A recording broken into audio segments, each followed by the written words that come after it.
The silence after my words feels endless. Lana's smile falters, twisting into disbelief. She glances at Mom, as if expecting rescue. Mom folds her arms, her voice smooth and sharp. Sweetheart, don't make a scene, it's just a dress.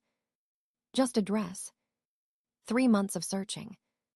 Weeks of fittings. The one that made Ryan's eyes light up when he saw the sketch. The one that felt like the beginning of everything. Dad appears behind her, his face tight with irritation. You always overreact, Sophie, he mutters. You have so much already. Let her feel special for once. My throat burns, but I stay still. Lana shrugs, dragging her fingers across the silk.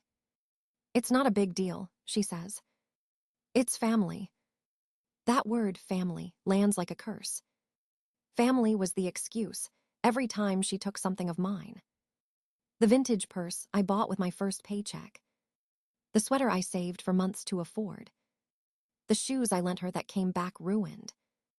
Every time, Mom's voice soothed the damage. She didn't mean it, Sophie. She admires you. Admiration doesn't look like destruction. It looks like entitlement dressed as love. Lana starts unzipping the gown, rolling her eyes. You're so dramatic, she mutters. But when I step forward, something shifts. I'm not begging this time. I'm not swallowing my anger. The weight of 28 years presses behind my ribs. It feels like a wave finally cresting. Mom sighs, as if I'm the problem again. You'll regret this tone, young lady. Maybe I will, I think. But at least it'll be my regret, not their command. Lana tosses the dress onto the bed with a careless flick. The diamonds on her ears flash, once, before she removes them. The sound of metal against my palm feels final. Dad shakes his head, muttering something about attitude. I don't answer. They leave the room one by one. The air they leave behind smells like perfume and control. I stand there, holding the earrings, the silk, the silence. My hands tremble, but not from fear anymore. From release. For years, I believed peace was sacrifice. That love meant making myself smaller so others could fit. Now I see the truth. Peace built on silence is just submission. Love without respect is theft in disguise. I hang the dress back in the closet, smoothing the fabric. It's mine again. Not because they allowed it. Because I claimed it. In the mirror, my reflection looks unfamiliar. Eyes steadier. Shoulders squared. I whisper to the woman staring back. No more. The words linger in the air like a promise. For the first time in my life, I believe myself. The knock comes on a quiet Sunday afternoon. Ryan and I are reviewing the guest list, laughing softly. When I open the door, my parents step inside without asking. Mom carries a large leather binder. Dad holds a folder marked Family Wedding Plan. Ryan glances at me, confused. We thought we'd help finalize the details, Mom says. Her tone is sweet, practiced, dangerous. She spreads the binder open on our table, covering our notes. Just a few improvements, she adds. I scan the pages and freeze. There, in bold print, sits a new heading: Joint Ceremony, Sisters United. Below it, a note in red ink: matching gowns for Sophie and Lana. Ryan lets out a short, disbelieving laugh. Is this a joke? He asks. Mom smiles. It's modern, very European. My voice comes out tight. There's no such thing as a shared wedding. Dad clears his throat. Don't be dramatic, Sophie. It'll be beautiful. 2 brides, 1 family. My pulse pounds so hard I can barely hear. This is my wedding, I say. Mom waves her hand, as if brushing away dust. Sweetheart, it's our family's celebration. We all have a say. I look at Ryan, searching for an anchor. He squeezes my hand under the table. His silence says everything. They've already made up their minds. When they leave, the apartment feels colder. I open my laptop and search my inbox for the venue emails. Dozens of threads appear that I've never seen. Messages between my mother and the event coordinator. Special instructions to accommodate both brides equally. Request for dual photo sessions. My stomach twists. Lana's name appears again and again, always paired with mine. Ryan leans over my shoulder, jaw tightening. They're rewriting your wedding, he whispers. A notification lights my phone. Lana has tagged me in a post. Her caption reads, "Final fitting for my big day, sister ceremony loading." The image shows her in a white dress, almost identical to mine. The comments blur together as I scroll. Wait, are you both getting married? This is so unique. I close the app before I throw the phone. Calls begin within hours. Aunts, cousins, old family friends.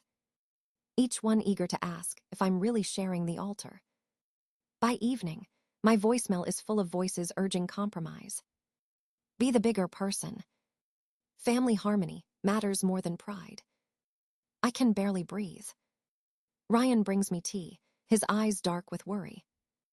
This isn't about a dress anymore, I say. It's about control. The next morning, Mom calls pretending to sound hurt. You've always been strong, Sophie. Can't you let your sister shine for once? I hang up without answering. For the first time in my life, I don't apologize.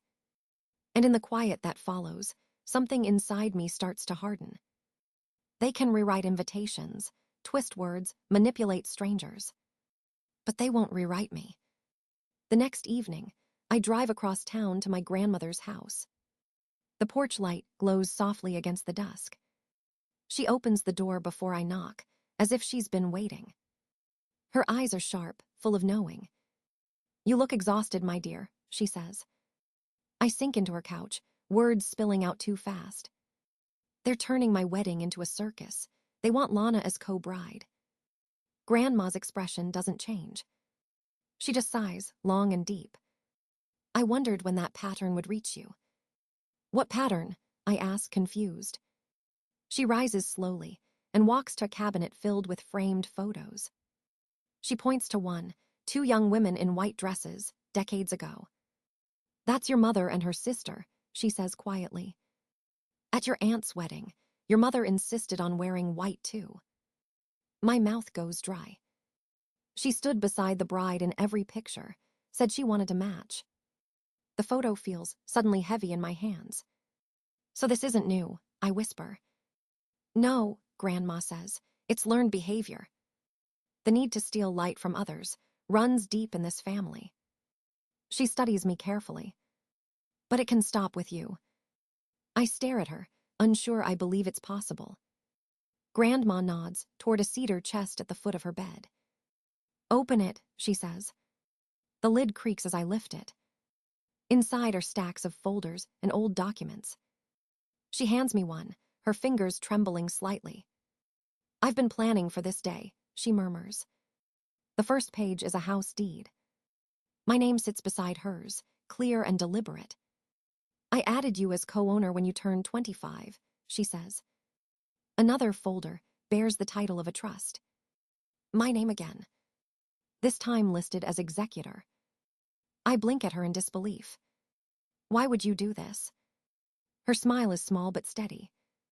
Because I saw the way they treated you. And I wanted to make sure they couldn't take everything. Emotion catches in my throat. For years I thought no one noticed the quiet thefts, the subtle wounds. But she did. She always did. I don't want to be like them, I whisper. You won't, she says. You already stopped asking permission. She reaches for my hand, her grip surprisingly strong. This family needs a new ending. Maybe you're it. Tears sting my eyes as I nod. For the first time in weeks, the air feels lighter. When I leave her house, the moon hangs low and bright. I clutch the documents against my chest, like armor. Driving home, I replay her words over and over. You can stop it. You can end it. Maybe that's what strength really is, not yelling, not fighting.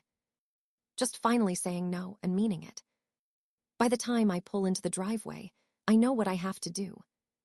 The next battle won't be theirs. It'll be mine.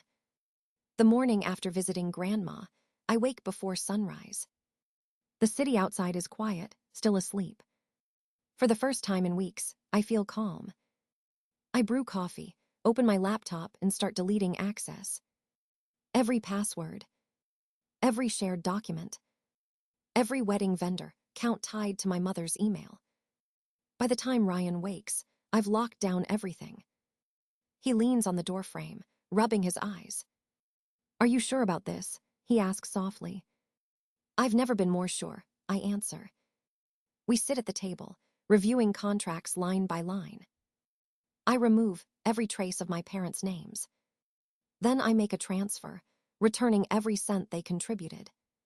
Freedom has a price, and I'm finally ready to pay it. That afternoon, I meet with a new wedding planner named Claire.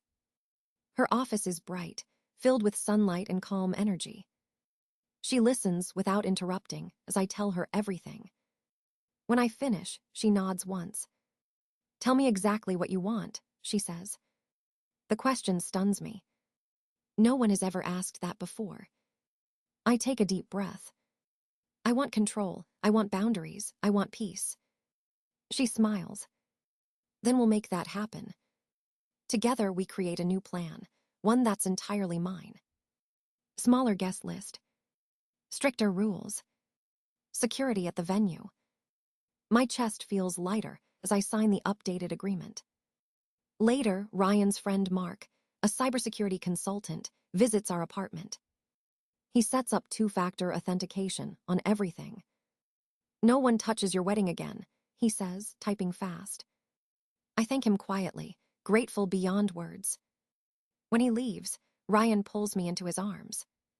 "You're different," he says. "I'm done being quiet," I whisper. That evening, I sit by the window and think about what comes next. I know my parents will fight back. They always do. So I prepare the only way I know how, with precision. I print every receipt, every email, every proof of ownership. I store copies in 3 separate places. I even document every conversation with them from now on. When I'm finished, I call my mother.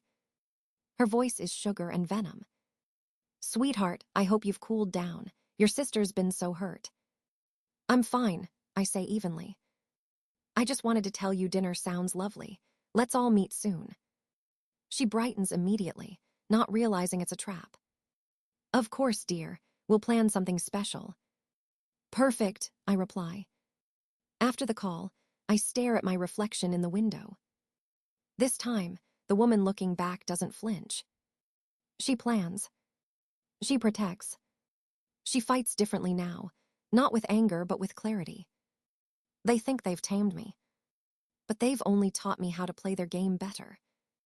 And next time I won't lose. The night of the family dinner arrives with deceptive calm. The table glows under soft light, silverware perfectly aligned.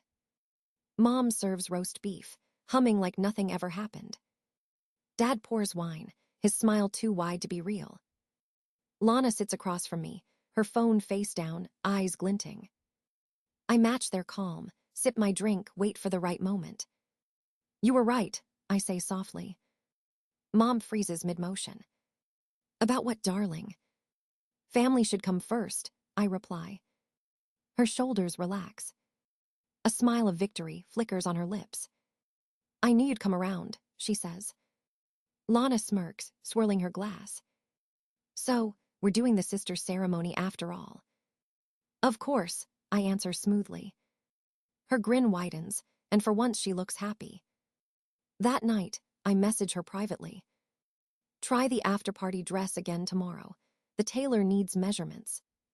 She agrees instantly, eager, predictable. The next day, Lana arrives with Mom, glowing with excitement. I help zip the dress, compliment her posture, hand her the earrings. She preens in the mirror, while I snap photo after photo. Mom watches proudly, convinced I've surrendered. "These pictures will be beautiful memories," she says. "Yes," I answer. "They'll be unforgettable." When they leave, I sit at my desk and craft the post.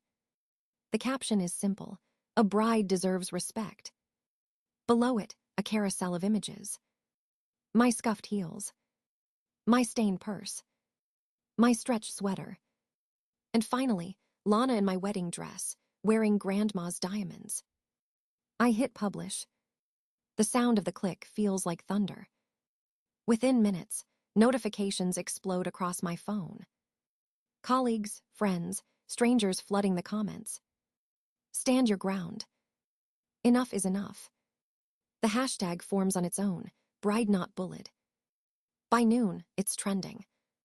Mom calls 17 times. Dad emails, furious and panicked. Lana posts a cryptic story about betrayal. I don't respond to any of them. Instead, I drive to the bank with Ryan. We sit across from the manager, papers in hand. These funds were transferred under false pretenses, I explain. I want them returned to my account. The manager reviews everything, nodding slowly. Within 20 minutes, the balance updates. The weight of years lifts from my shoulders. When we step outside, Ryan looks at me, half amazed. What did you just do? Reclaimed what's mine, I say. That evening, I pack the wedding dress and earrings into a white box. I drive to Grandma's house, the streets quiet, the sky darkening. She greets me with a knowing smile. Did you finally stop giving? She asks. I place the box on her table. They can't take what they can't find. She nods slowly, eyes bright. They'll be angry, she warns. Let them, I whisper. The lid closes with a soft thud. For the first time, I feel untouchable. Not because they've changed, but because I finally have. The morning of my wedding begins with silence. No calls, no texts, no demands. Just sunlight spilling through the curtains. Ryan squeezes my hand as we drive to the venue. You ready? He asks. More than ever, I whisper. Through the glass doors, I see them before they see me. Mom arguing with the coordinator, waving papers in the air. Dad beside her, red-faced and shouting about family tradition. Lana stands slightly behind them, wearing a white gown far too familiar. The scene looks almost theatrical. Ryan's friend Mark, now head of security, catches my eye and nods. Everything is under control. We step inside, my heels clicking against the marble. Mom's words falter mid-sentence when she sees me. You're early, she says, her smile tight. I wanted to make sure everything is exactly as planned, I answer. Her relief is short-lived. There's been a misunderstanding, the coordinator says carefully. They claim there are 2 brides. I turn so everyone can hear me. There's one bride, I say clearly. Me. The room freezes. Mom sputters, Dad glares, Lana looks pale. Mark steps forward politely. Please escort them to the family area. No interruptions allowed. They protest, but my voice cuts through theirs. It's time you watched instead of controlled. 2 hours later, I stand in the bridal suite, veil trembling in my hands. Grandma adjusts the lace, her fingers steady despite her age. You look radiant, she says softly. And strong. I learned from you, I reply. Downstairs, music swells. No father waiting at the aisle this time. It's Grandma who takes my arm. The doors open. Gasps ripple through the crowd as I step forward. The officiant's voice carries across the garden. Today we celebrate the union of Sophie and Ryan only. The word only lands like a bell. Mom's smile cracks. Lana fidgets with the fake pearls around her neck. I look at Ryan and everything else fades. His eyes hold no pity, only pride. When we say our vows, I don't shake. I've already survived worse storms than this. At the reception, laughter fills the air. The cake glitters under soft lights. I wear the ivory after-party dress, the one that started it all. Grandma's earrings shimmer with every turn of my head. The symmetry feels perfect. Mom sits stiffly at her table, jaw clenched. Lana keeps pretending not to cry. I raise my glass for a toast. To love that respects boundaries, I say. To peace earned the hard way. Applause erupts. For once, I feel seen. Later, Dad corners me near the exit, his voice low. You'll regret humiliating us. I meet his eyes. No, I say. I'll remember saving myself. I walk away before he can answer. Ryan's hand finds mine again. The music swells, the lights blur. The night belongs to us.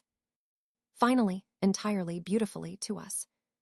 6 months later, the house feels like peace. No sudden knocks. No shouting through the phone. Just quiet mornings and the hum of coffee brewing. Ryan reads by the window while I water the plants. The air smells like freedom. Grandma lives nearby now, her laughter filling our weekends. She still calls me her brave girl. Sometimes I still check my phone, half expecting a storm. But all I find is stillness. One afternoon, a package arrives with no return label. Inside is my childhood diary, its pages yellowed and soft. A note slips out, written in my mother's hand. Perhaps we should have listened. Not an apology, but close enough. I place it on the shelf, beside a photo from the wedding. Grandma's smile, Ryan's arms around me, light everywhere. The silence feels full, not empty. I finally understand peace doesn't mean distance. It means choice. When the phone rings that night, I let it go unanswered. Tomorrow, maybe. Tonight belongs to me.